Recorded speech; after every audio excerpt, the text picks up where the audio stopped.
Emory Hunt joins us now from Football Game Plan and CBS Sports HQ. Hey, Emory, I wasn't on with you the last time you were on this show, so thanks, man. I appreciate the time coming on today. And listen, Clark goes, Emory can talk NFL, college, CFL. That's a lot to get into in 8 minutes. But I'm going to start with this. I didn't even mention yet our poll question is, who is the most surprising 2-0 team in the NFL? Seahawks, Vikings, Steelers, or Saints? Who are you voting for there?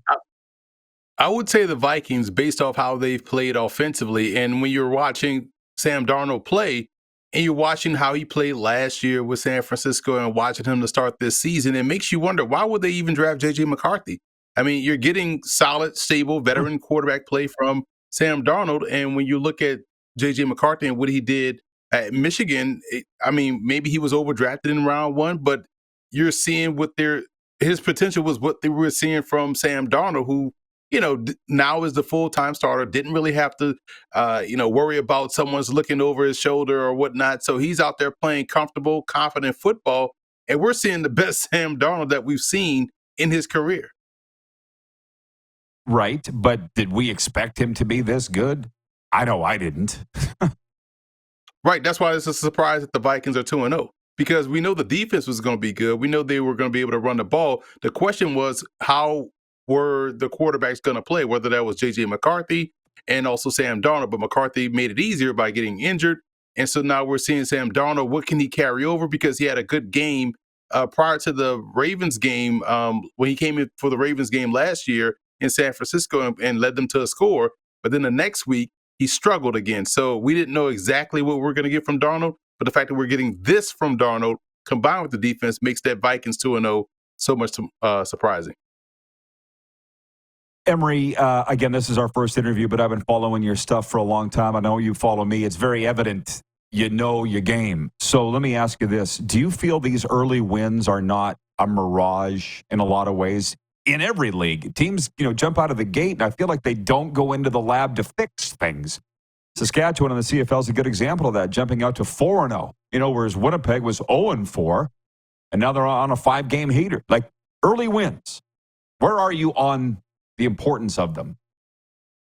Well, winning matters because winning and losing both are contagious, right? So if you're winning, you're finding ways to get things done. Now, where the separator is from the good teams and the average teams is the fact that when you are winning, you can still find ways to get better and you know how to handle success.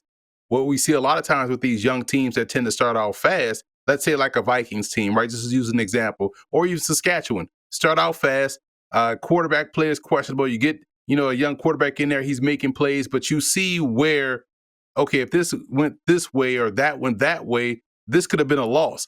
And you come out the next game, and you see the same things again. With the good teams, they're able to erase with that, hey, we could have lost if we would have done this, and they erase that for the next game. So they can continue to sustain that success. But a young team or a team that's average, they really can't handle success. And that's why you see the variance from week to week. Even with the team on the college front, like a Colorado, right? Come out last year, 3-0 start, and then they face adversity and they fall off, right? And then you saw how they could have lost those games that they were undefeated in, but they didn't really clean that up. And then they let that linger. Well, on the other side, you see teams that are bad, that have a lot of good talent. Let's say like a Baltimore Ravens. We've seen them start 0-2. They've started 0-2 before. They've lost some games that they should have won. But they are going to fix those wrongs, galvanize, and at the end of the season, we'll be looking at them as a 1 or a 2 seed in the AFC. Bengals, too. Coincidentally, in the same division. Okay, I got one college question for you, because you went there with Colorado.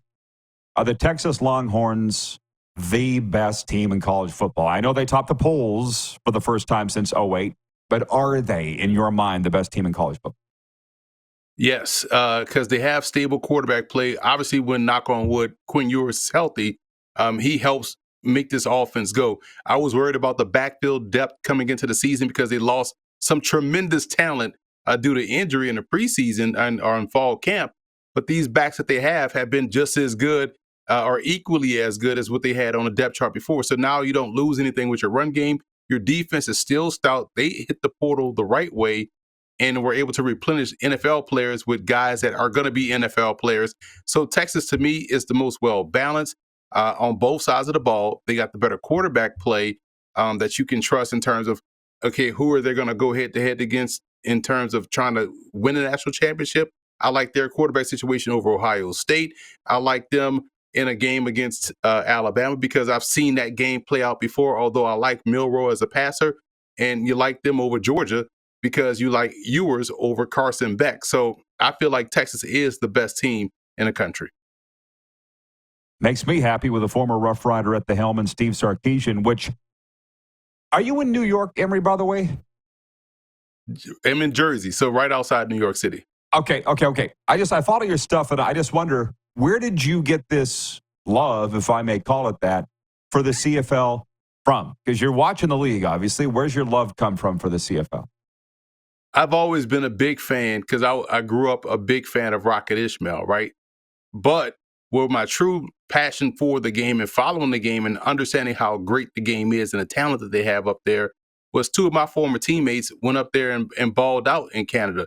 Fred Stamps of the Edmonton Elks and Kyrie Saber of the Montreal Alouettes, and then the Ottawa Renegades, and I think it was the Renegades Bombers. Played for. Yeah, he's with the Bombers too. So knowing how good these dudes were, and then I'll be remiss if I didn't mention DeAnthony Baptiste with the Edmonton Elks as well. So when you watch these guys and know how nice these guys were as teammates in terms of their game and how they played, and then go up there to Canada, you're like, oh, I know there's talent up there because these dudes are good. And guys that we played against in college going up there and balling out, you're like, oh, these dudes are good too. Like Matt Dominguez, who was a receiver for Saskatchewan, I feel like, who played at Sam Houston with Josh McCown, goes D. up there and you're like, man, they got talent up there in Canada, so don't sleep on it. And it's a difficult game, so watching how unique the game is and how challenging it is, my respect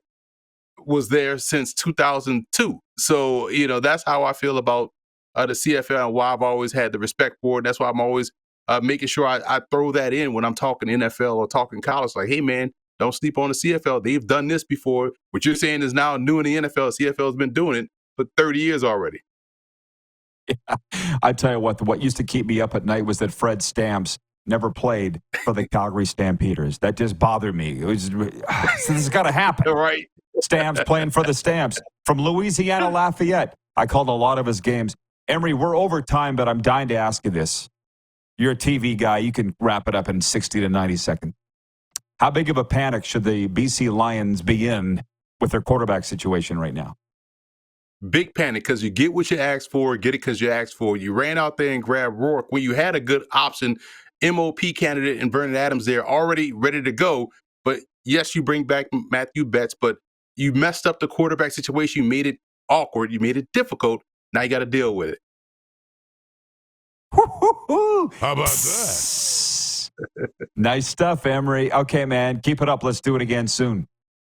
Appreciate you, man. Always a pleasure. You betcha. Emory Hunt from Football Game Plan and CBS Sports HQ. Hey, that was a lot fiery than what I said.